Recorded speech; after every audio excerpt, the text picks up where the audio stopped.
อยากขายประกันภัยรถยนต์ไม่รู้จะเริ่มต้นยังไงคลิปนี้มีคำตอบครับข้อ 1เริ่มต้นด้วยการเปิดโค้ดหรือเปิดรหัสออนไลน์กับบริษัทสีกรุงโบรกเกอร์เปิดผ่านผมนี่แหละครับข้อ 2เข้ามาศึกษาได้ด้วยตัวเองศึกษาอยู่ที่บ้านอยู่ที่ไหนก็ศึกษาได้ศึกษาด้วยวิธีการออนไลน์ศึกษาอะไรครับศึกษารูปแบบของรายได้ที่เขาบอกว่ารายได้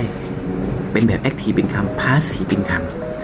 สินค้าหรือพรบประกันรถนะที่เราขายได้หลักๆและสินค้าประเภทอื่นธุรกิจนี้อีก5ปี10ปี20ปี30ปี40ปี50ปีข้างหน้ายังทำได้หรือเปล่ามีคนทำได้มีคนสำเร็จเยอะพอที่จะเป็นไอดอลหรือเปล่าศึกษาให้เกิดความอยากครับถ้าเรามีความอยากเราจะไปต่อแต่ถ้าเกิดว่าเราเปิดโค้ดแล้วเราไม่ศึกษาอะไรเลยมันไม่เกิดความอยากเราจะไม่เดินหน้าต่อ